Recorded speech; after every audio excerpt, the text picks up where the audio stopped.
Olá, muito boa tarde, bem-vindo ao Sim Não Talvez. É o último Sim Não Talvez antes de férias. Comigo estão a Patrícia Machado, Luís Pardal e o Francisco Brito. Neste programa vamos ter um olhar global sobre o Conselho e sobre a nação. Começamos com o estado do Conselho e de forma muito aberta. Patrícia, pois a pergunta é mesmo difícil. Que análise fazes tu do estado do Conselho? Deste último ano que passou, vamos falar aqui de 12 meses, antes das férias do ano passado, tivemos período de verão, final de 2023 e agora todo este ano. Como é que tu vês o Conselho de Évora neste momento, politicamente, claro? Bem-vinda. Boa tarde a todos, aos nossos ouvintes, ao Luís Matias, aos meus colegas de painel. Sim, é difícil resumir isto a um ano, não é? Mas eu diria que o Conselho de Évora tem encetado um caminho nos últimos anos, de facto, de evolução, de progresso, de retoma, de capacitação, de condições de investimento e desenvolvimento que acho que são inegáveis, sem prejuízo de um conjunto de questões que até temos debatido aqui em vários programas, que fazem parte desse caminho, obviamente, de dificuldades, de insuficiências, aliás, transversais a grande parte dos municípios e dos concelhos que se vejam hoje confrontados com um conjunto de problemas vastos que não são restritos a este ou àquele concelho, embora cada um tenha características diferentes e que são consequência, naturalmente, de um conjunto de condições de vida que são dadas ou não são dadas à generalidade da população, diferentes setores de atividade, da área da economia, da agricultura e por aí fora, que se vêem confrontados, de facto, com sérias dificuldades, com o aumento do custo de vida, questões que temos aqui também debatido. E o Conselho de Évora não é exceção, não é, portanto, também é exemplo disso, um conjunto de dificuldades derivadas do não aumento dos salários, da não valorização das carreiras, dos problemas da saúde, da educação, na área da agricultura, da economia, e, portanto, penso que o Conselho de Évora também se ressente desses problemas que são mais globais. Naquilo que, obviamente, penso que é o objetivo do tema em concreto, como é que está a nossa cidade, o nosso concelho. Eu acho, como dizia, que nós conseguimos recuperar desde 2013, portanto, com a gestão da CDU nos últimos anos, capacitação económica, financeira, capacidade de investimento, um alargamento nas condições de criação de postos de trabalho, de voltar a olhar para a cultura como um bem constitucional, como um direito de todos, do apoio quer às freguesias, ao movimento associativo, pronto, sem estar isento naturalmente de dificuldades, de insuficiências que precisam de ser melhoradas. Portanto, acho que há um caminho de progresso, de desenvolvimento, de investimento, em que, por exemplo, a Capital Europeia da Cultura, o reconhecimento e a vitória alcançada pelo Conselho é disso exemplo. Há uma questão que também não se resume só ao Conselho de Évora, que eu acho que deve merecer preocupação de todos, aliás é mais vasto, particularmente em todo o território interior, digamos assim, do país, que tem a ver com as tais faltas de condições que existem de investimento público e aquilo a que estamos a assistir também nas freguesias rurais, também do Concelho de Évora. Os problemas de mobilidade, de falta de transportes, as questões de serviços públicos, que era de postos da GNR, postos de saúde, as questões das escolas, da falta de ofertas, que não são questões e competências municipais, mas que têm um impacto de facto no prejuízo da vivência, das condições de vida e da fixação de pessoas neste território. Eu acho que também se tem que ter um olhar para isso e que acho que o Conselho de Évora precisa também de se preocupar com essas questões, aliás, como tem manifestado, porque temos freguesias que de facto hoje estão votadas a um declínio do ponto de vista populacional que precisa de ser olhado também e pensado. Luís Pardal, boa tarde, bem-vindo. E que análise fazes tu do estado do Conselho desde o verão de 2023 até agora? Olá, viva, muito boa tarde aos colegas de painel, ao Luís, a todos os nossos ouvintes. Bem, é difícil fazer uma análise do estado do Conselho do último ano quando nós somos governados pela CDU há quase 12 anos, não é? Portanto, e uma coisa é indissociável da outra. porque ao fim de tanto tempo a CDU já devia ter conseguido, ou neste caso os diferentes executivos camarários já deviam ter conseguido colocar Évora, sendo, digamos, capital de distrito, num patamar que é esperado que esteja e que na realidade não está. Quer dizer, nós começamos desde logo por aquilo que muitas vezes afeta o dia-a-dia das pessoas, e isso passa pela habitação. Ora, a CDU tende a negar este dever que os municípios, e neste caso o município de Évora, tem em investir na habitação, enfim, chutando sempre para canto, que neste caso é para o Estado Central.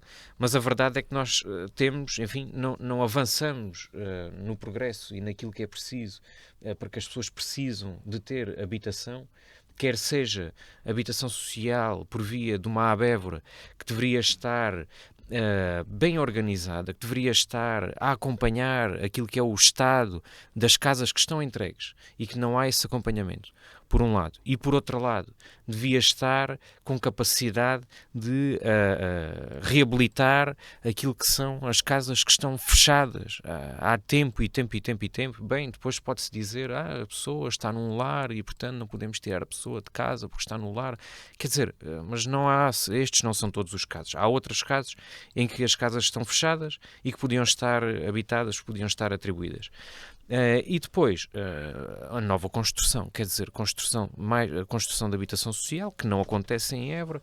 A Câmara não tem capacidade para disponibilizar terrenos camarários, inclusive, para a construção de habitação a custos controlados, pelo contrário, é uma barreira muitas vezes à construção de novos empreendimentos com esta teoria do grande capital. E, portanto, esta é de assinalar esta questão da habitação. Depois, por outro lado, o espaço público. Bem, o espaço público, quer em termos de mobilidade, na reparação do estado das vias, só se conseguiu determinado valor em termos de rúbrica orçamental porque na oposição, e particularmente através do Partido Socialista, houve aqui uma imposição para que se aumentasse esta verba de recuperação das vias. E mesmo assim as coisas não avançam como deveriam estar a avançar. Quer dizer, nós temos... por vezes até, bem, naturalmente todos conhecemos os casos mais críticos, não é? E que são aqueles de maior montante. Mas depois, até nos pequenos casos, em pequenas reparações, em ruas, dentro de bairros, nem essas reparações acontecem. E, portanto, esta questão do espaço público é outra que é uma marca negativa da gestão da CDU, tal como aquilo que sabemos, a limpeza, a manutenção dos espaços verdes. Ela, em termos de corte de relva, até funciona mais ou menos, mas depois, quer dizer, ainda ontem caiu mais um enorme ramo de uma árvore num bairro em que tantas vezes aquelas árvores já foram assinaladas como estando ali, enfim, numa situação que deveriam ser intervencionadas e nada acontece. Nem de propósito, quer dizer, ainda no último programa nós estivemos a falar de limpeza do espaço público, desde lá até aqui, entretanto, até o coordenador da Unidade de Higiene e Limpeza apresentou a sua demissão, porque de facto não há esta capacidade de organização para atuar.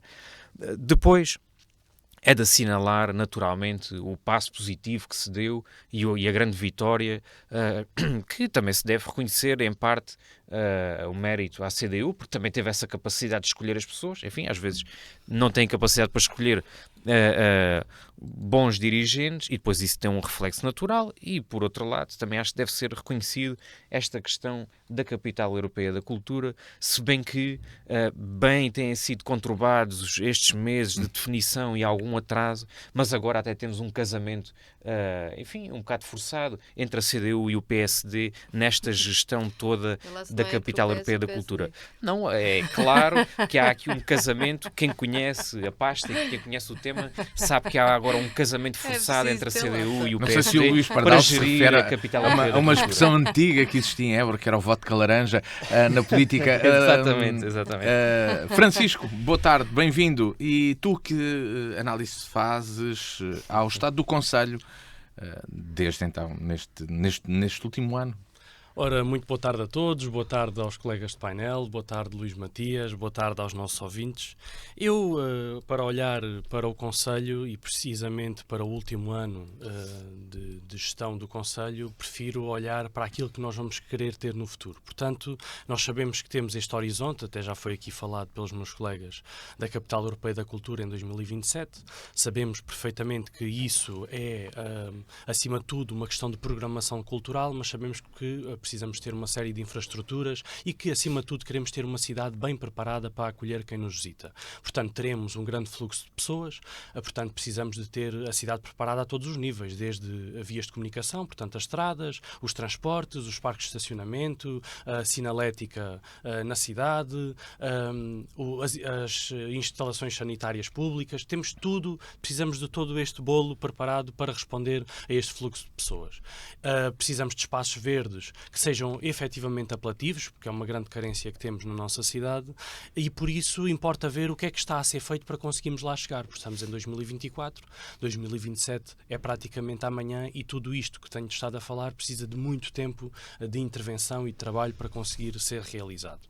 E a verdade é que nós sentimos que muito pouco está a ser feito, ou seja, temos uma capital europeia da cultura que é uma grande oportunidade, é de facto um ponto positivo, mas que também é um ponto que merece algumas preocupações. Não só neste aspecto da preparação da cidade, e porque isto acarreta um investimento muito grande que não só não está a ser feito, como pelos vistos também não está a ser procurado pela gestão da CDU, e por outro lado temos também um investimento já comprometido pela Câmara Municipal de Évora na programação da Capital Europeia da Cultura. Portanto, se nós olharmos para os próximos anos, nós percebemos que temos um concelho em que é preciso intervir na rede rodoviária, portanto, são precisos pelo menos 20 milhões de euros para intervir na rede rodoviária, a maior parte dela já em bastante más condições. Isto só falando daquela que é da gestão municipal.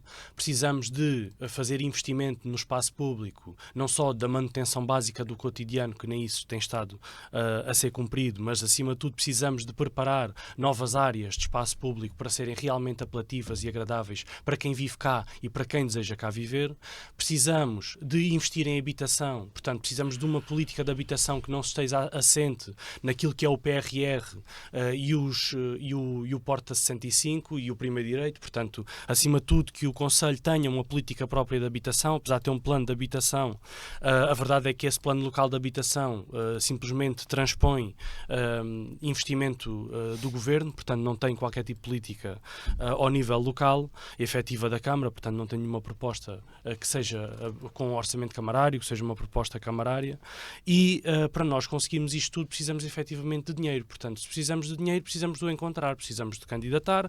A CDU está sempre a dizer que neste momento, e a Patrícia até aqui o disse há pouco, neste momento a Câmara Municipal de Évora já tem capacidade de endividamento, ou seja, capacidade de investimento. E para ir buscar fundos europeus, geralmente é preciso fazer efetivamente alguma parte de investimento. Portanto, geralmente as câmaras utilizam a capacidade de endividamento, portanto, de ir ao banco buscar dinheiro para conseguir depois multiplicar esse dinheiro através de fundos europeus para conseguir mais investimento. O que é que tem acontecido cá em Évora? A Câmara Municipal de Évora foi recentemente ao banco buscar dinheiro, 3 milhões de euros, para reabilitar a circunvalação, portanto, a variante sul da cidade, para reabilitar mais umas estradas, sem qualquer tipo de fundo europeu associado, portanto não houve essa capacidade de ir ao PO, SEUR. Pois, assim, Sesimbra, que eu saiba, tem gestão comunista e conseguiu. Portanto, foi buscar dinheiro, não foi para as estradas, foi para as águas, que também destes 3 milhões de euros há uma parte que é para águas. Portanto, a Câmara de Évora está a usar a capacidade de endividamento para fazer investimentos a 100% feitos pela Câmara de Évora. E isto é de facto um problema, porque este dinheiro devia estar a ser usado, portanto 3 milhões de euros deviam servir para ir buscar pelo menos mais 7 milhões em fundos europeus. E isto é de facto um problema que nós temos, até porque com este horizonte de infraestruturas temos que construir. A rede de abastecimento de águas e de saneamento está num estado calamitoso pela cidade toda, como sabemos. Portanto, nós temos aqui um horizonte muito negro e que neste momento carece de facto de uma posição firme de gestão e que tenha a capacidade de conseguir, com com a criatividade, porque isto obviamente que é muito difícil e é preciso ser muito criativo para conseguir dar a volta a isto, mas acima de tudo conseguir desenvolver as estratégias para conseguir mitigar a maior parte destas questões e conseguir acima de tudo ir buscar financiamento e capacidade efetivamente de intervenção. Patrícia Machado, o estado do Conselho nestas críticas, por exemplo, que o Luís ou que o Francisco também aqui fizeram, relacionadas com o espaço público, o cuidado com o espaço público, mas também a necessidade de manter as infraestruturas, são o maior calcanhar daqueles do Conselho neste momento, também no teu entendimento, ou não? Eu volto a frisar, está longe de termos o Conselho como precisávamos ter ou que gostaríamos de ter. E há, de facto, insuficiências e dificuldades em estar já num patamar em que eu penso que gostaríamos de estar, mas que não conseguimos lá chegar ao mesmo tempo para tudo, nem com as mesmas condições. Mas eu queria aqui sublinhar, porque ambos falaram da questão de investimento e do financiamento e do dinheiro. E, obviamente, eu daqui estou como o Luís Pardal, não dá para falar só de um ano para trás. É porque isto é fácil dizer e, naturalmente, usar os argumentos políticos todos que se entendem, tapando o sol com o peneiro ou atirando areia para os olhos. Nós, em 2013, tínhamos um endividamento de 32 milhões de euros. É bom recordar que a Câmara estava mal vista por todos os fornecedores, não podia pôr combustível nos carros, porque ninguém lhes fiava. Portanto, nós estávamos com uma dívida estrutural e com um desequilíbrio financeiro reconhecido, em que não podíamos fazer nada, não se conseguia contratar funcionários, não se conseguia ter capacidade de investimento, não se conseguia fazer nada. Portanto, era uma gestão, como se deve imaginar, passando 32 milhões de euros de endividamento para 7,9 milhões em 2021 e que já está mais baixa neste momento, em que só por isso é possível fazer pedido de empréstimos, por exemplo, como o Francisco diz, dos 3 milhões agora para recuperação de estradas, que ele bem que pode dizer o que entender. Não há fundos europeus para recuperação de vias. Aliás, como a Câmara de Évora tem até insistido com os vários governos, dizendo que isto não faz sentido nenhum. Nós temos um PT 2030 que, para além de ter já 4 anos de atraso, está a sair aos pecheiros os avisos. Ainda o programa passado falei aqui daquela candidatura de 5 milhões de euros que está prevista e que está aprovada, juntamente com financiamento da própria autarquia, para as questões do que falávamos aqui, da limpeza, da higiene urbana. Nós estamos a falar de um conjunto de investimentos e de apoios que se tem recorrido, que é bom lembrar, por exemplo, em toda a área sustentável, aquilo que se está a fazer no edifício da Câmara, o Life Água de Prata, portanto, um conjunto de outras matérias que poderia estar aqui vários tempo a falar, em que se tem de procurar a recuperação, por exemplo, da Estrada da Valeira, tantas outras, que foi por via desses financiamentos.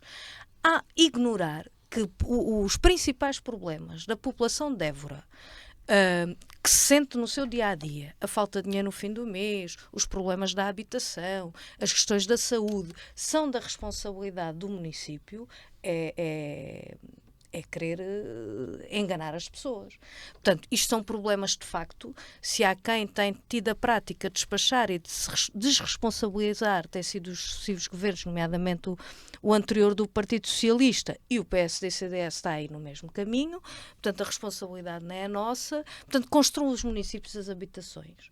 Évora foi dos primeiros municípios a apresentar o Plano Local de Habitação com aquilo que é possível. E indo buscar tudo o que seja possível, mas com a perfeita noção de que nenhum município consegue construir a habitação que falta e dar resposta ao verdadeiro problema da habitação, que é o acesso à habitação e, de facto, o custo da habitação. Essa é uma matéria. Agora, seria também iludir e enganar e falta de rigor perceber que desde 2013 para cá se reiniciou um caminho há muito vetado aos évorenses, precisamente pelo estado em que o PS deixou o município. O movimento associativo desde 2009 não recebia um cêntimo.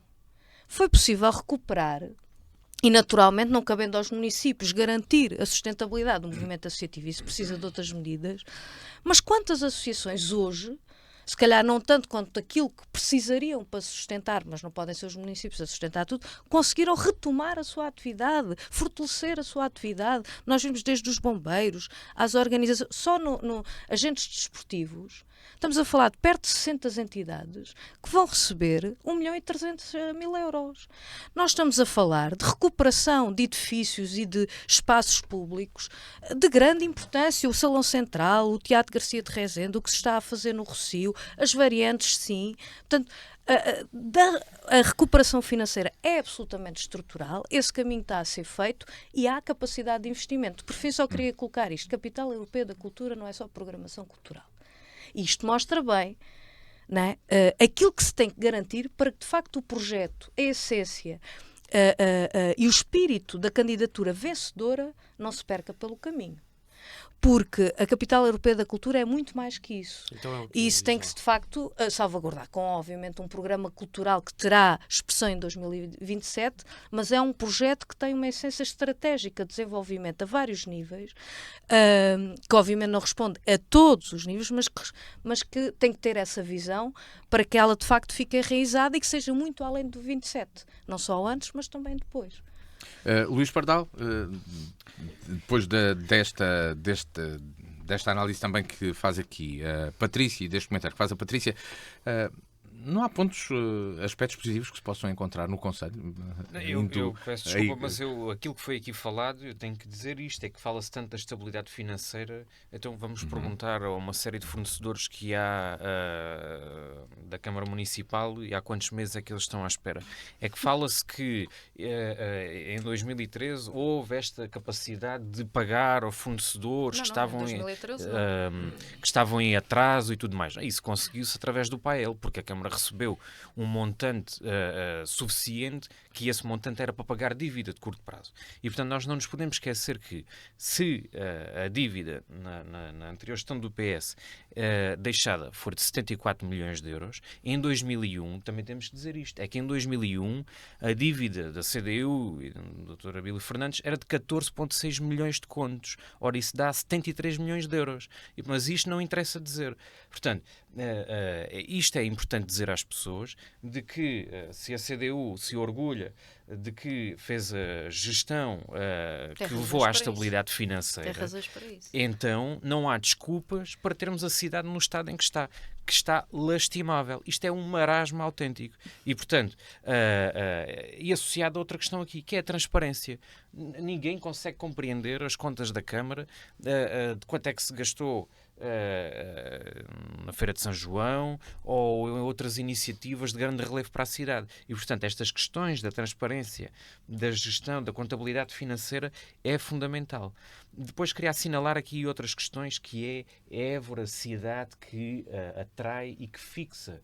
Isto é muito importante. Nós temos, e são problemas complexos, mas quem está eleito tem o dever de resolver e de apresentar soluções. Portanto, nós precisamos de que Évora seja uma cidade com todo o contexto difícil do interior, se bem que, enfim, podemos entrar noutro plano de discussão, a interioridade da Évora com a interioridade de outros aglomerados populacionais no nosso distrito ou noutros que seja, digamos, do interior. Mas quer dizer, nós temos pessoas com dificuldade nas creches, nos lares, e nós vemos outras cidades com esta dimensão de Évora, que têm capacidade para construir creches públicas, para construir e apoiar outras infraestruturas de apoio social. E em Évora, o que é que nós tivemos nos últimos anos a este respeito? Que tem um impacto direto no dia-a-dia das pessoas e, portanto, para a fixação de pessoas, sobretudo dos casais, não é? que ponderam ou ficar em Évora ou vir para Évora. E depois há outros aspectos muito importantes, como uma reorganização interna da Câmara Municipal. Isto não se fala, mas há uma grande massa de trabalhadores na Câmara Municipal de Évora que está descontente. Não está satisfeita. Ou com a forma, portanto, com esta forma da gestão da CDU, houve um desgaste muito grande. E este último mandato foi inerentemente desgastante a propósito desta incapacidade de poder gerir politicamente a Câmara Municipal. E é preciso uma reorganização interna, é preciso valorizar, por um lado, os trabalhadores e, por outro lado, é preciso fazer uma reconciliação entre a cidade, quem não trabalha na Câmara Municipal e quem trabalha.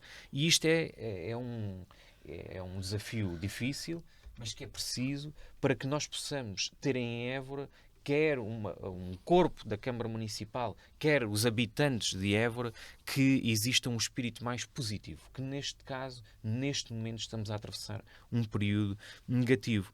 E depois, enfim, bem podemos falar sobre outras questões. A Patrícia falou aqui das associações e desta recuperação e deste pagamento que é feito. Bem, enfim, é pouco mais de uma dúzia deles, não é? Porque há uma franja muito grande de associações, de coletividades que não são apoiadas pela Câmara Municipal, e, enfim, têm um rol muito grande, podia apresentar, mas não acho correto, um rol muito grande de casos que se arrastam e que, enfim, a simpatia não chega para apoiar estas estruturas associativas. E depois também queria deixar aqui uma nota desta desvalorização face às juntas de freguesia, desta falta de acompanhamento, desta falta de cooperação que é fundamental. Enfim, mesmo para terminar, Luís e os nossos ouvintes, não, isso não é verdade. Isso é o que a CDU faz é que faz a conta ao total do mandato e depois parece que é muito dinheiro. Mas isso é completamente falacioso, mas a CDU é muito hábil nessa comunicação política. Mesmo para terminar, eu tenho uma boa notícia. É que no dia de hoje, a boa notícia é que no dia de hoje estamos mais próximos das eleições autárquicas do que ontem. Ou seja, isto é uma boa notícia, é uma notícia que caminhamos para o final do mandato da CDU e que não tenho dúvidas que os éborenses vão escolher um projeto mobilizador, inovador e com uma capacidade estratégica que até aqui, enfim, não foi apresentada pela CDU. Francisco Brito, dentro desta ação feita, também a Patrícia aqui lembrou a questão estratégica da Capital Europeia da Cultura, mas também de outro tipo de intervenções que existiram. Por exemplo, o Rossio de São Brás, que há anos e anos se diz que precisa de uma intervenção, e pelo menos uma começou, coisa que nunca tinha sido feita até agora, basicamente.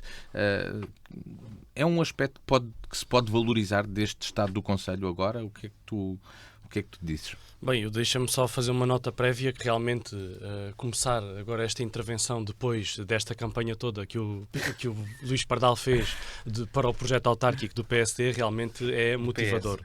A intervenção no Rossio de São Brás... Mas o Francisco está a fazer recrutamento. A intervenção no Rossio de São Brás, bem, como é que eu posso classificar esta intervenção? Enfim, eu já falei aqui na rádio que é um erro fazer uma intervenção no Rossio de São Brás ou num espaço deste tipo de natureza sem o pensar no seu todo. Portanto, fazer um projeto na globalidade, mesmo que só haja possibilidade de candidatar uma fase e que essa fase poderia ser esta fase central, é preciso pensá-lo num todo, porque é um erro fazer este tipo de intervenção sem perceber muito bem o que é que vai acontecer à volta. Claro que podemos dizer é espaço público, é espaço aberto, trabalha à base de infraestrutura e pavimentos e a coisa resolve-se. Enfim, resolve-se. Mas quando nós olhamos pormenorizadamente para aquilo que lá aconteceu, vemos que é uma intervenção, acima de tudo, dita para a mobilidade suave e que, do ponto de vista técnico, tem uma série de atrapalhadas na escolha dos materiais, a começar pelo tipo de calçada escolhido. Aliás, os tipos de calçada, pois nem sequer se percebe a lógica de diferenciar tipos de calçada quando a maior parte da intervenção é em calçada irregular, que não faz qualquer tipo de sentido hoje em dia. Já está a levantar. E não é só isso, é que quando foi colocada, nem sequer foi colocada de forma nivelada, portanto, ela acaba por ficar sempre muito irregular, porque é um material difícil de trabalhar, portanto, é um material que é moroso de colocar, tanto que se viu o tempo todo que se levou para colocar, e de facto nem sequer permite uma mobilidade suave, muito menos daqui a um ano, daqui a 5 anos, daqui a 10 anos, que vai ter imensos problemas. E isto, de facto, mostra aqui a falta de capacidade técnica que também esta gestão da CDU tem à sua volta.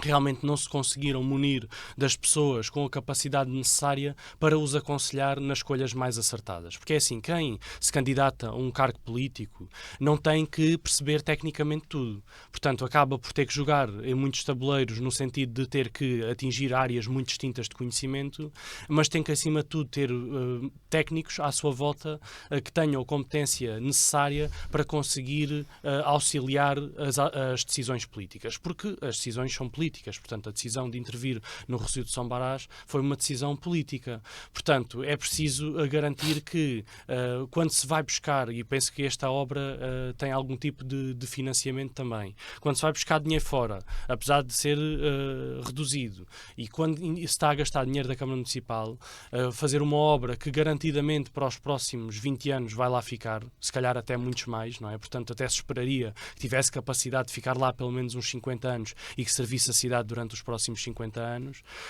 percebemos que temos que escolher a possibilidade ou o desenho que melhor se adequa a esta capacidade de adaptação ao longo dos tempos. E realmente, quando estamos numa era da mobilidade sustentável, quando temos um plano de mobilidade sustentável, temos uma equipa técnica que fez esse plano, contratada externamente, que é uma equipa de grande qualidade e que disse várias vezes à Câmara Municipal, não só em reuniões à porta fechada, mas também em encontros públicos, que havia escolhas que a Câmara Municipal tinha feito a nível de pavimentos que não eram corretas, que não eram acertadas e não serviam efetivamente a cidade. E depois há esta opção técnica por continuar assim. É assim, podiam ter recebido, eu não sei, eu não conheci, não vi o concurso para isto, portanto, nem sequer sei se houve concurso de concessão, que esse é outro problema que temos no Concelho de Évora, a falta de concursos de concessão, mas a verdade é que, mesmo havendo esta proposta, há sempre capacidade de alteração e de adaptação. E, de facto, era preciso ser feito. E isto só olhando para o caso do Recio de São Brás. O problema é que nós temos isto transposto para toda a cidade, como tivemos logo no início do mandato a intervenção de troca, de alteração das infraestruturas de abastecimento de água e de saneamento no Largo dos Taços e na Rua do Muro, em que a Câmara Municipal optou por manter o sistema unitário de drenagem, ou seja, as sarjetas que nós vemos na rua de drenagem das águas da chuva estão ligadas diretamente aos canos do esgoto doméstico das pessoas, portanto acabam por funcionar como respiradores desse esgoto doméstico e naturalmente que isto depois tem uma série de problemas ao nível das pragas e neste momento já voltaram outra vez o problema das ratazanas no centro histórico. Portanto, temos esta falta de capacidade técnica para perceber que nestas intervenções é preciso ir mais além. Às vezes é preciso fazer sim um esforço dentro da Câmara Municipal, é preciso ir buscar mais algum dinheiro, é preciso eventualmente adaptar isso do outro lado em relação ao orçamento, mas acima de tudo é preciso perceber que são intervenções que não se fazem todos os anos, não há condições para isso, não haverá, portanto neste quadro todo que vos descrevi há bocado, portanto quando se fazem tem que se garantir que se fazem efetivamente com muita eficácia e isso infelizmente não tem acontecido, a CDU não tem tido esta capacidade de conseguir ir mais além destas pequenas coisas que vão resolvendo, mudam a cobertura dos espaços do concelho, pintam as fachadas, que ainda bem que o fazem. Ainda bem que fazem o mínimo dos mínimos, mas é preciso ir além disso. Era isso que as pessoas esperavam de uma gestão de uma sede de distrito, de uma capital de distrito. Fizemos assim esta análise ao estado do Concelho. Agora fazemos uma análise ao estado da nação. É o que nos pede a Patrícia. Patrícia, vamos lá. E o estado da nação a nação está assim tão brilhante como tu também analisaste o Concelho? Eu não analisei o Concelho de forma brilhante. Acho que é justo colocar aquilo que de facto é um caminho, não é? Desenvolvimento, progresso, de investimento. Está tudo feito? Não está. Aliás, eu acho que era meio a brincar, meio a sério, né? Tendo em conta o tema do Estado do Concelho. Como eu disse há pouco, não é possível. Nós estamos a falar do Estado do Concelho, das pessoas que aqui trabalham, que aqui vivem e da situação que enfrentam. E há um largo conjunto de questões que, obviamente, não são da responsabilidade dos agentes locais, sejam os quais for, têm a ver com políticas nacionais. Portanto, era assim meio a brincar, meio a sério, mas para não deixarmos de falar também do contexto global em que nós desenvolvemos a nossa intervenção. E, de facto, também no plano do país, e no plano nacional, sofremos consequências, naturalmente, também da situação internacional, sobre isso também não há dúvida. Há coisas que não se resolvem no imediato, sobre isso também não há dúvida. A questão é o caminho que se procura construir. E o que temos assistido, se estava a falar que no Concelho se reiniciou um caminho de recuperação, de investimento, de dotar de mecanismos para se conseguir fazer esse caminho em condições mais de desenvolvimento estratégico, uma visão global, de colocar determinados aspectos no centro das prioridades. No caso do atual governo, do PSD-CDS, o que assistimos é que portanto, carregar naquilo que já vinha do governo do PS, portanto, não resposta aos problemas da saúde, não resposta aos problemas da habitação, não resposta aos problemas do investimento público, sob uma capa de grande, e já agora permitam-me a expressão, de grande capacidade de propaganda, de grande capacidade de embrulho, que justiça lhe seja feita. Portanto, tem tido essa capacidade, parabéns ao Luís Montenegro, tem tido essa capacidade do ponto de vista de comunicação e transmissão da ideia, mas quando se espreme, o que lá está é isso tudo. Portanto, arranjam sempre argumentos se antes das eleições, no conjunto das ditas promessas, portanto, criticavam o governo do Partido Socialista, colocavam de que as contas estavam capazes de dar resposta a um conjunto de problemas, falavam dos professores, das forças de segurança, da questão da saúde, o que assistimos hoje. Não é? Relativamente aos professores, o que vimos é que ficam 25 mil professores de fora, portanto, não é para todos. Para os profissionais e para as forças de segurança, dizem nem mais um cêntimo. Portanto, defraudando expectativas, promessas, um conjunto de questões. Ontem houve uma reunião, houve uma nova proposta, mas está longe de ser aquilo que eram as reivindicações e as questões justas, né?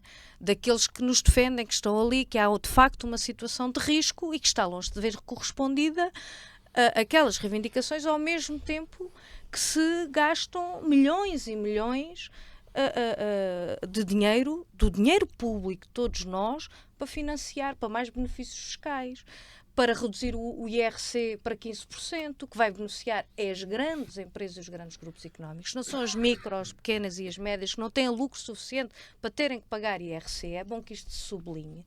Portanto, envolto num pacote de mais economia. Quando não tocam no valor dos combustíveis, da eletricidade, do arrendamento comercial, de não enfrentam de caras, digamos assim, um conjunto de problemas.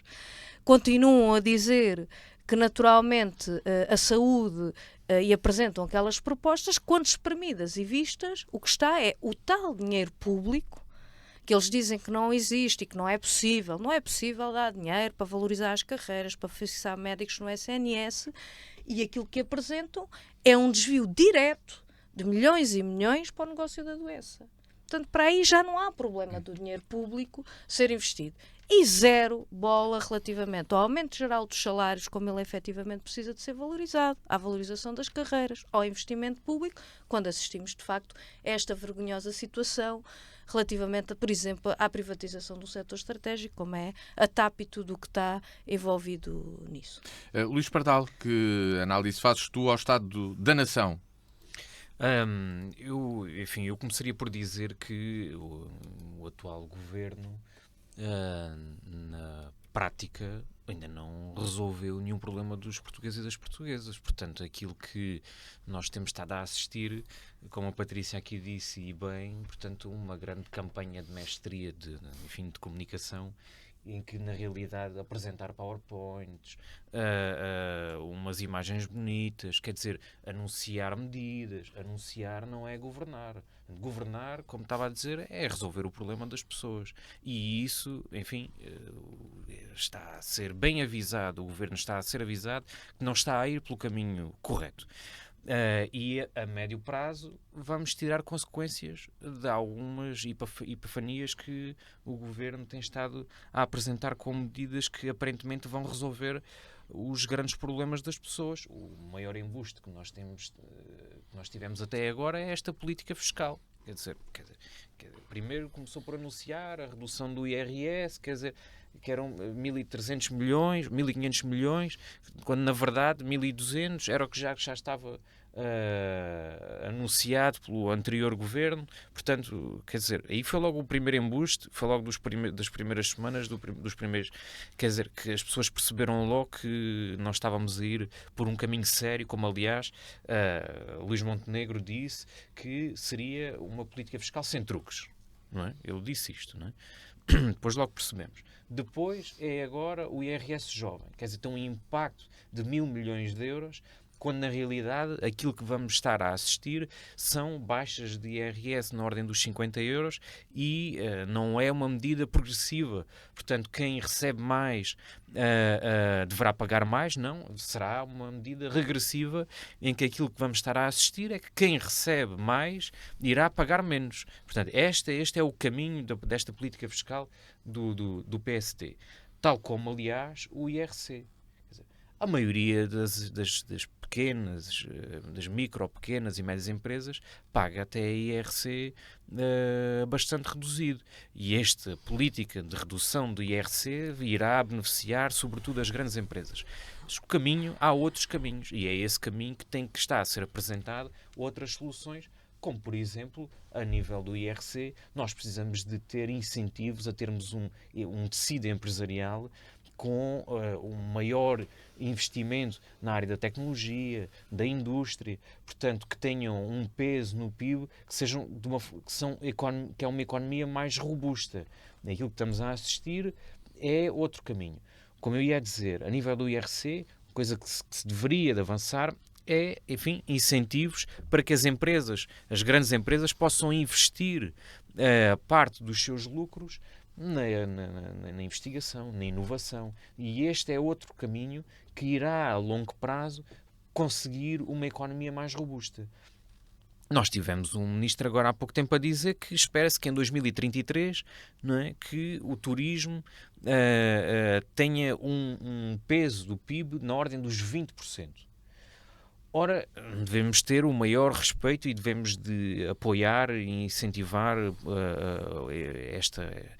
esta área, este setor todo do turismo. Mas, como sabemos, até pessoas que estão ligadas ao setor do turismo, sabemos que isto é volátil. Hoje está muito bem, está a ter um peso enorme, mas amanhã é um risco, não é? E, portanto, se temos esta visão para a nossa economia, se é este o objetivo, então é preocupante. Mas na segunda volta já irei abordar Francisco Brito, e que análise fazes tu ao Estado da Nação? Bem, eu acho que há aqui uma frase muito interessante que o Luís Pardal proferiu agora, que anunciar não é governar. Eu acho que isso resume efetivamente aquilo que tem acontecido ao nosso país. É que de facto tivemos 8 anos de anúncios, tivemos uma falta de governação e as pessoas de facto chegaram a um ponto de insatisfação tal que tiveram necessidade de mudar de governo. Portanto, uma maioria absoluta caiu, inexplicavelmente como é que as maiorias absolutas não se aguentam, mas a verdade é que aconteceu e então mudámos de governo e este governo está a chegar aos 100 dias, aos primeiros 100 dias de governação. E nestes primeiros 100 dias já anunciou vários pacotes de medidas que algumas delas têm visto o bloqueio infantil do Partido Socialista, portanto, neste momento o Partido Socialista na oposição parece que se começou a preocupar com as políticas do país, mas de forma atabalhoada e infantil, até parece um adolescente que no fundo só quer contrariar os pais, está a querer chumbar todas as medidas que o Governo apresenta em sede de Assembleia da República.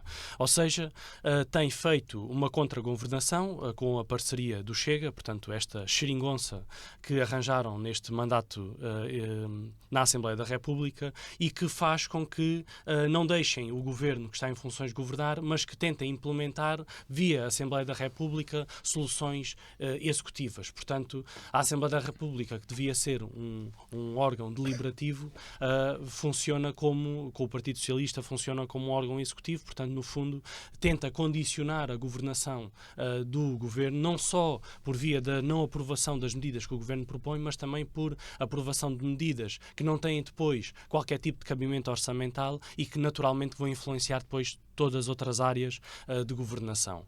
Portanto, isto de facto não só é infantil, como é extremamente perigoso. Mas a verdade é que é este refluxo que o Partido Socialista sente de tentar mostrar alguma coisa, acima de tudo tentar entrar dentro do esterismo que temos visto e que era muito monopolizado pelo Chega e que o Partido Socialista está a tentar também entrar e ganhar algum eleitorado, o que, para além de estranho, é de facto muito perigoso. Não não respeitando uma governação que efetivamente está a pôr no terreno as medidas que há muito as pessoas ansiavam. Portanto, está a tocar na questão da habitação, particularmente no acesso à habitação dos mais jovens, que não tinham qualquer tipo de possibilidade de conseguir comprar a sua habitação, portanto, atuando diretamente no apoio à questão do crédito. Os salários lá chegaremos. Pois, claro. Sabes que para chegar aos salários é preciso atingir um bolo maior. E não faz sentido tu falaste de aumento de salários quando criticas baixar o IRC das empresas, mesmo até que elas cheguem às grandes empresas, porque uma coisa que geralmente as pessoas do PCP não sabem, porque não vão a essas empresas, é que essas empresas têm muitos trabalhadores. Portanto, tendo grandes massas de trabalhadores, qualquer tipo de medida que tu consigas fazer chegar a essas empresas reflete-se também na massa de trabalhadores. Agora, de facto, tem que ser medidas a sério, não é aquilo que nós vimos nos últimos 8 anos e particularmente na geringonça, que não chegou nada. Portanto, é impossível subir salários dos trabalhadores quando as empresas estão completamente apinhadas em impostos. É impossível. Agagora, eu recomendo, porque vocês só conhecem a parte de fora das empresas. Vocês só conhecem o portão porque é o sítio onde vão fazer as manifestações. Mas eu convido-te a entrar lá dentro, a conhecer as empresas. Em vez de irem só aos sem-dreves desta vida, vão às empresas, percebam o que é que as empresas fazem a nível de gestão, falem com os trabalhadores todos, não falem só com os tipos que estão lá no sindicato a segurar as bandeiras da CGTP e do PCP. Falem com os outros para terem uma visão holística de tudo, porque se calhar iriam mudar bastante as vossas políticas. E percebem que a economia não é só despejar em cima dos salários, porque nós precisamos subir salários. Portanto, o PSD é o primeiro interessado em subir salários. E, aliás, eu tenho defendido aqui no programa isto ao longo dos programas em que falamos sobre este assunto. As pessoas precisam ter dinheiro no bolso para conseguir decidir sobre onde é que querem gastar o dinheiro. Portanto, têm que ter essa capacidade de investimento, de poupança, têm que poder escolher. Para poder escolher, por um lado, é preciso baixar carga fiscal, ou seja, não deve ser o Estado a escolher por nós, devemos ser nós a poder escolher por nós. E, por outro lado, para nós temos também mais salários, das duas uma. O Estado tem que diminuir a sua despesa e, por isso, o Governo deu um sinal importante, começou por si. Portanto, uma reforma administrativa ao nível do Governo, das Secretarias-Gerais e do apoio direto ao Governo. Portanto, reduzir aqui vários milhões de euros de gastos anuais para conseguir mostrar às pessoas que, efetivamente, por onde é que está a começar a cortar. É exatamente por si, é exatamente pelas pessoas que compõem o Governo e que apoiam o Governo. E isto é um sinal muito importante e mostra perfeitamente qual é que é a linha deste Governo, do Partido Social Democrata, que é efetivamente fazer. É efetivamente um poder executivo de executar. Numa segunda volta mais breve, Patrícia Machado, temos um governo que entrou há 100 dias e que tocou em alguns aspectos do qual se falava, mas do qual não tinha existido qualquer ação. Já os abordaste também de uma forma crítica, mas é uma constatação de que este governo iniciou a negociação e tomou uma decisão sobre a reposição, por exemplo, de salários dos professores. Também iniciou a negociação das carreiras dos professores, também do subsídio às forças de segurança também foi iniciado, e isso era algo que não existia antes deste governo entrar em funções. Parecia que estava a esbarrar numa parede. Como é que vês a situação? Há pouco já abordaste estas questões, até de forma crítica, mas... Vamos lá ver. Eu acho que isso é inseparável de dois aspectos. Primeiro, eu acho que o Governo tem sido hábil, volto a dizer, em fazer muito anúncio. Outra coisa é a prática e a execução, porque anúncios é fácil fazer. Mas é inseparável, de facto, se fosse outro governo qualquer, não havia forma de não dar resposta àquilo que foi também desenvolvido em termos de uma grande reivindicação. Uma grande reivindicação destas camadas sociais. Vamos a falar dos médicos, dos enfermeiros e dos médicos, vamos ver, porque agora continua a haver o braço de ferro das forças de segurança. Não era possível não dar resposta. E, esse é um primeiro elemento. O governo viu-se obrigado a negociar e entrar num processo de negociação. O outro elemento, como coloquei ao início, é que antes das eleições e de ser governo, colocava que iria dar resposta a um conjunto de questões. E o que se assiste é que no quadro de negociações está longe de dar resposta e de corresponder àquilo que são as aspirações, e não é por contenção orçamentária.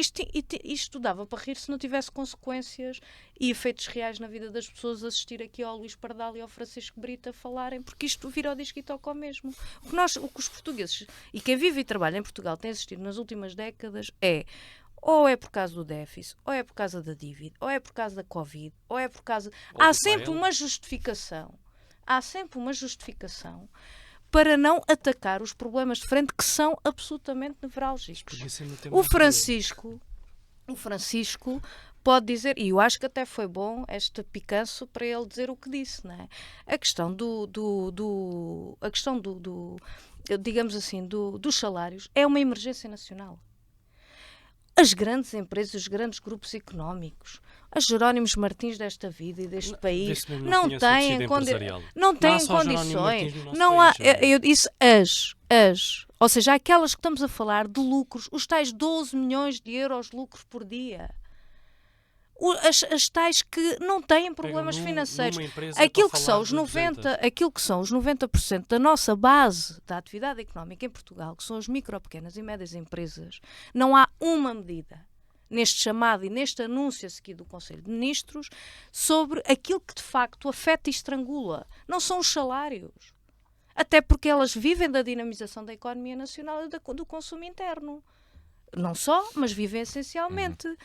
Vamos lá ver, eletricidade, energia, os custos da energia, dos combustíveis, do arrendamento comercial é zero. Portanto, esta questão de amanhã logo se vê os salários, mas não há dinheiro para tudo isto. Continua-se a usar o argumento que não há dinheiro para tudo isto, mas não há problema nenhum em que as opções sejam mais benefícios fiscais, redução para os grandes grupos económicos. Portanto, isto, obviamente, eu poderia dizer não bate a bota com a perdigota, mas bate, porque isto são opções claras da política de direita, naturalmente tem vindo a ser seguida. Luís Pardal, nesta última volta, este governo apresentou, por exemplo, um conjunto de medidas para a economia que as associações empresariais consideraram como reformista. Isso, por exemplo, não tinha acontecido no passado, sobre as medidas apresentadas.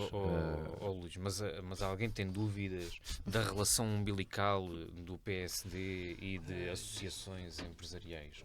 Quer dizer, aquilo que nós tivemos a assistir nestas últimas semanas, que até foi falado, o pacotão, não é? É um pacote de cartão, na realidade. Mas quer dizer, o que é que foi reformista até agora? Desculpem lá, ainda não consegui perceber o que é que foi reformista. Ainda não consegui perceber. Aquilo que nós assistimos até agora foi a baixa de IRC, foi de IRS e IRS jovem completamente regressivo, como disse há pouco. Aquilo que nós precisamos nós precisamos de consolidar, como disse há pouco, consolidar a nossa economia com base, sobretudo, num tecido empresarial mais industrial, mais tecnológico, para setores fundamentais como, por exemplo, como a saúde. Quer dizer, mas isto não o PSD e depois com o vírus infectado da iniciativa liberal tem esta perspectiva da liberalização e, portanto, está muito afetado por estas questões. O governo depois diz, bem, o governo a interferir naquilo que é o rumo económico de Portugal. Em determinado aspecto é importante haver essa definição, porque cabe ao governo ter a capacidade estratégica de fazer escolhas para que no futuro nós possamos estar melhor. E, portanto, se nós deixamos o mercado completamente autorregular-se, aquilo que vamos ter é, de facto, uma economia mais fragilizada a longo prazo. E isto é preocupante. Mas temos estado a falar sobre estas matérias, queria aproveitar só para falar aqui também de outra questão que julgo que é importante, porque nós estamos a entrar, aliás, Portugal vai agora receber a maior tranche, a quinta tranche e a maior a nível do PRR, e muitas vezes o governo anterior foi criticado, não estava a acontecer, não estava a executar. Quer dizer, isto tudo tem um processo, isto é um processo, e nós vamos entrar agora nesta fase, na fase de maior execução, da maior construção daquilo que é o PRR. E, portanto, acho que é importante sublinhar esta questão de que agora, enfim, com toda a legitimidade, o PSD se apropria e catapulta esta questão do PRR como se agora é que está a ser tudo executado. parado, mas Não acho que é estava importante... Não estava parado. Era em curso e agora vamos receber a quinta e a maior tranche de sempre, são quase 3 mil milhões. Não, foi uma coincidência. O que é que era preciso cumprir para conseguir receber o dinheiro? Isso é completamente... Está completamente ao lado. Facto. E, portanto, eu, para terminar, eu tenho assistido a Luís Montenegro, em particular, tem demonstrado uma grande vontade do governo de cair. Enfim, e está um interesse claro em que isto aconteça. É uma forma de se estar a vitimizar. E aquilo que eu queria deixar aqui bem sublinhado é que o PS não apresenta medidas para se aconchegar ao Chega. Quer dizer, isto é uma epifania completa. Quer dizer, isto é uma coisa que não faz qualquer tipo de sentido. Há uma linha vermelha muito clara. O PS está com uma postura de apresentar uma solução alternativa ao PSD. Pois, exatamente. Nunca fez. Foram governo, tiveram maioria absoluta. A questão das portagens era uma coisa que já estava definida. Então vão ler o caderno vão ler o caderno de propostas para o governo. Estava completamente em caminho. Agora, enfim, estamos a assistir há uma intenção de retirar aqui o contexto e isso é que Francisco Brito, também nestes 100 dias do governo, podemos dizer assim, mas falamos do Estado da Nação, não propriamente só do Estado do governo. Falar do Ministério Público e muito mais. Há várias questões, mas eu aqui vou puxar a questão da saúde, que também se apresentava como tendo quase uma varinha de condão para resolver os problemas muito rapidamente, e isso não aconteceu. Aliás, os problemas permanecem e parece não estar a surgir nenhuma outra solução ou outras soluções para além daquelas que já tinham sido apresentadas, ou não? Bem, há duas linhas de atuação em relação à saúde. Há uma linha de curto prazo, portanto tem a ver com as medidas que já foram, a maior parte das medidas já foram apresentadas, e depois uma linha de médio prazo que tem a ver com conseguir atrair profissionais de saúde para o SNS, e isso requer uma negociação mais pormenorizada que tem andado a acontecer. Portanto, o Governo tem falado com o setor e que também tem a ver com uma reforma que é preciso fazer no próprio SNS e que tem acontecido por falta de capacidade de alguns setores que tinham sido escolhidos muito por cartão político do Partido Socialista e que de facto não têm a competência necessária para executar o nível de trabalho que o SNS precisa para corresponder às necessidades da nossa população. A verdade é que nós vimos, e até vemos aqui no programa pela postura da Patrícia e do Luís Pardal, que choram muito tudo aquilo que a esquerda podia ter feito quando esteve no governo, não só na geringonça, mas também na maioria absoluta do Partido Socialista, que não fizeram, portanto não houve essa capacidade de trabalho. Não sabemos bem porquê, mas a verdade é que quase inexplicavelmente tivemos uma maioria absoluta seca, portanto praticamente não houve qualquer tipo de atuação que realmente chegasse à vida dos portugueses.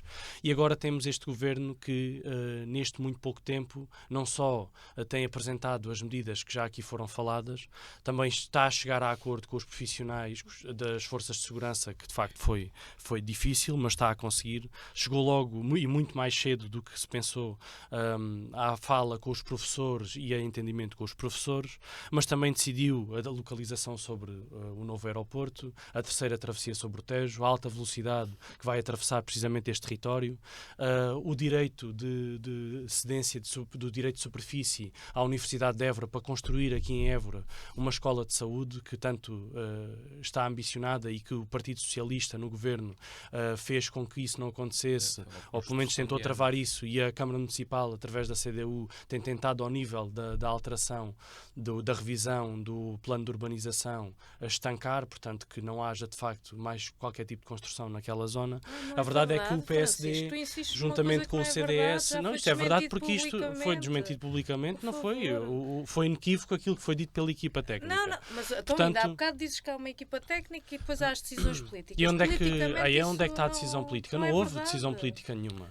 Não houve decisão política. Aquilo que está em cima da mesa é a proposta Para técnica. concluir a tua análise para ao Estado da concluir- Nação. Para concluir, este é um governo de confiança. Havia muita gente que podia achar que Luís Montenegro não era suficientemente carismático ou que os ministros não eram bonitos, mas a verdade é que temos, acima de tudo, um governo muito competente. Um governo sério, que não está efetivamente para fazer propaganda ou aparecer com PowerPoints muito bonitos ou a contratar uma carrada de pessoas só para gerir a comunicação, como o Partido Socialista fez. É um governo que apresenta aquilo que tem que apresentar, sinteticamente, e, acima de tudo, implementar medidas que cheguem à vida das pessoas. E as pessoas, a pouco e pouco, vão sentindo isto. E é por isso que se sente também aqui esta crispação da Patrícia e do Luís, porque, de facto, sentem que a esquerda perdeu terreno. Vamos terminar com o sim ou talvez, muito rapidamente. Patrícia, antes das férias, um sim ou não talvez. É um não a mais uma vez, infelizmente, se estará a assistir a uma tentativa de imposição de férias forçadas por parte da Tyco, portanto até a tecnologia é sediada em Évora, estamos a falar de cerca de 1.500 trabalhadores, que não é a primeira vez que, em vez de ser por decisão da empresa, considerar lá face aos fluxos de produção qual é a melhor altura de fechar, impõe a um mês, depois dos mapas de pessoal dos mapas de férias estarem fechados e a organização individual da vida de cada um de nós, como devemos imaginar, estarem consideradas, portanto, impõe férias forçadas que, em alguns casos dos trabalhadores, portanto, numa semana, implica retirarem férias já de 2025. Portanto, é um não a esta forma de que algumas direções de empresas decidem jogar com a vida dos trabalhadores sem qualquer tipo de respeito por aquilo que é o seu bem-estar e as suas condições de trabalho e de vida. Luís Pardal, um sim, não talvez. Eu trago um sim. Depois deste não tão forte, até fico... Mas bem, vamos passar à frente. Eu trago um sim aos feitos de relevo por pessoas de Évora e destaco aqui duas. Eu destaco a Maria Benedita, que foi finalista do The Voice Kids, com um talento incrível que nos deve orgulhar a todos. O outro feito que já tem um bocadinho mais tempo, mas acho que é sempre de sublinhar, de António Veladas, que fez a primeira travessia oceânica em aeronave ultraligeira de Évora para o Funchal e de Funchal para Évora, e portanto dar nota aqui a estas duas pessoas, enfim, e neles outros éborenses que podem ter feito coisas incríveis e que eu não aqui sublinhei. Francisco Brito, um sim, não talvez. Eu infelizmente trago um não uma situação muito específica, tem a ver com a falta de qualidade das reparações nas estradas feitas pela Câmara de Évora, portanto intervenções literalmente à pasada e que colocam em perigo quem circula nessas mesmas estradas, particularmente de bicicleta ou de moto, e de facto isto não pode continuar assim, é preciso fazer intervenções com qualidade, com equipas devidamente formadas, porque não podemos correr o risco que as pessoas tenham acidentes por incapacidade municipal de realizar reparações. Bem, e assim chegamos ao final deste sim, não talvez, mas regressamos depois em setembro com a Patrícia Machado, com o Luís Pardal e com o Francisco Brito. O meu nome é Luís Matias, desejo-lhe umas boas férias e, claro, até ao regresso, já mesmo no final do verão.